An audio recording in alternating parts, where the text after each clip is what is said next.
cabaleiros, con todos vostedes, o mago Romariz. Home, aí estamos, moitas gracias. Pois, benvidos aquí esta noite de Maxia, non? A noite de Maxia, onde poden pasar un montón de cousas. Que non saben que isto é, sí, sí. Perfecto. Moi ben, pois xa me digo, Vale, e estame dicindo que faza unha cosa. Teño que explicaros, deciros como é posible que cunha carta soa podase ver por un lado un 1, por outro lado un 4, por outro lado un 3 e por outro lado un 6. Vou non explicar. E según a cara que poñades, vai vos dar unha nota ou outra, Vai. Isto faise porque en realidade non se utiliza nin un 1, ni se utiliza un 4, ni se utiliza un 3, ni se utiliza un 6, sino que en realidade se utiliza deste lado, por exemplo, un 5, non así raro.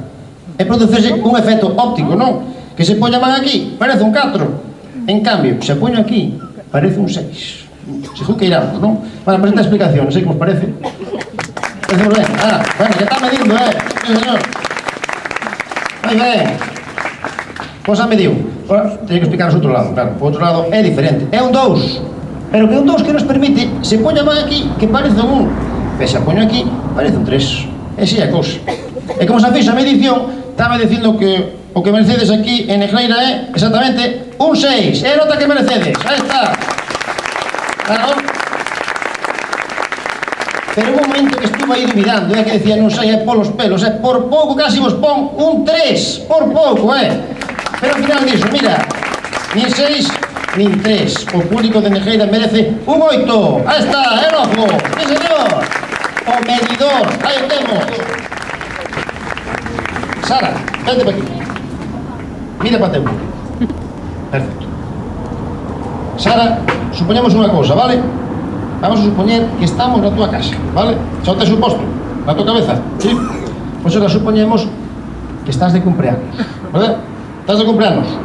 E ahora supoñemos que tes un montón de amigas na casa, verdad?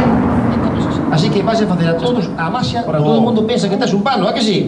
Somente sabes ti que tes un ovo, verdad? Pois sabemos ti máis eu, na máis. Pois ora, mira, teño aquí outro ovo e teño aquí outro pano para que fagas exactamente o mesmo que fago eu, vale? Mira, un ovo, un pano, tapamos así e agora empezamos a lección de Maxia. Tens que decir damas e cabaleiros. Dille. Damas e cabaleiros. Aí está. E desvelo que pode facer un mago. Perfecto. Con 5 dediños. 5 dediños. Aí. Mais un pano. Mais un pano. Perfecto, falo perfecto, Pois ahora cando colles o pano, colles así que a man dereita e metes o pano dentro do ovo. Sí, mete. Todo o mundo pensa que estás metendo dentro da man. Pero estás metendo dentro do ovo, verdad? É que non se sabe, que se non se ve o truco. Sara, tapa aí. Hombre. Podes suspender, Aí, tapa. Que espera que non acabaches, aí estás tapando, moi ben. Ora tens que dicirlle, vou coller os polvos máxicos, dille. Coller os polvos máxicos. Eso, escolleos. Mete a mano no bolsillo. Bota. Non estes todos, deixa para despois. Aí. Perfecto. E agora, dille a palabra máxica. Como era? Fanfú. Eso, fanfú. Menos mal, que outro día, un rapaz, en vez de decir fanfú, dixo pampú. En vez de un ovo, será un chourizo. Por eso digo, dixeches fanfú, non? E agora di a todo o mundo, un ovo. Home, pero por outro lado, home. Aí. Moi ben, aí está, e te aplauden. Non ves? Claro. Aí, Sara. Non ves? Triunfaches, Sí, señor. Pero estou pensando unha cousa. Acabas de aprender un xogo de Maxia en 5 minutos. Terá que haber unha diferencia entre ti máis eu, non? E creo que a diferencia xa sei onde está. Mira, saca o pano dentro do ovo. Non ves? O teu pano está dentro do ovo.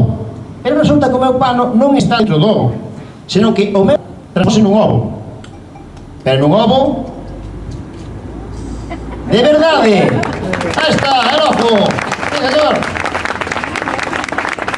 Moitas gracias. Sara, moi ben. Estás aprobada. Mira, tes todo ano para ensayar, non? Bueno, que me envolves e aprende a segunda parte. Moi ben. Aplauso para Sara. Por aquí, Sara. Por aquí.